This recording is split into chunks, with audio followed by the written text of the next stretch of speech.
நிஜாமுதீன் ஐயா அவர்களை வாழ்த்துறை வழங்க அன்புடன் மேடைக்கு அழைக்கின்றேன்.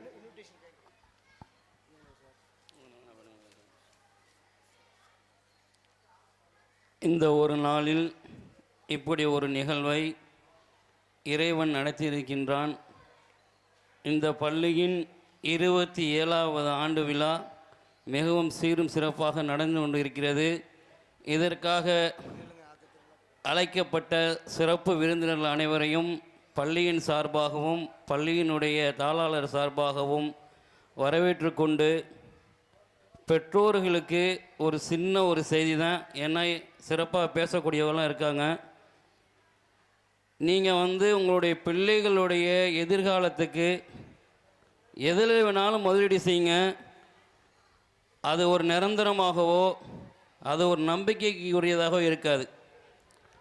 நீங்கள் செய்யக்கூடிய இந்த மாதம் கட்டக்கூடிய ஒரு பீஸ் இருக்குது பார்த்தீங்களா, இது உங்கள் பிள்ளைகளுக்கு நீங்கள் செய்யக்கூடிய ஒரு முதலீடு.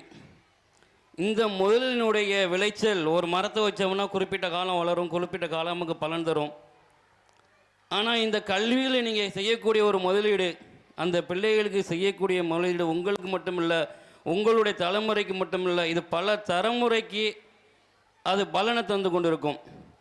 ஆக ஒரு பிள்ளைக்கு ஒரு பெற்றோர்கள் கொடுக்கக்கூடிய செல்வங்களிலே சிறந்த செல்வம்னு சொன்னோம்னா அந்த கல்வி தான்.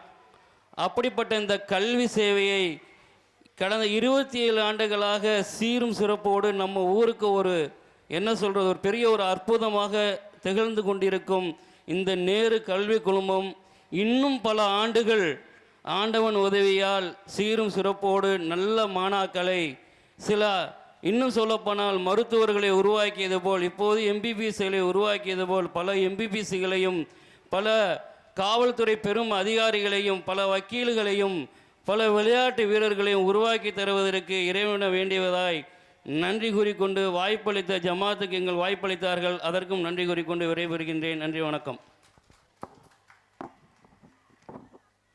எங்களுக்கு வாழ்த்துறை வழங்கிய ஜமாத்தின் நிர்வாகி நிஜாமுதீன் ஐயா அவர்களுக்கு என் பள்ளியின் சார்பாக வாழ்த்துக்களும் நன்றியும் தெரிவித்துக் கொள்கின்றேன். அவரை கௌரவப்படுத்தும் விதமாக என் பள்ளியின் முதல்வர் மற்றும் தாளாளர் ஐயா அவர்கள் பொன்னாடை போட்டு கௌரவிப்பார். அடுத்ததாக என் பள்ளியின் முன்னாள் மாணவி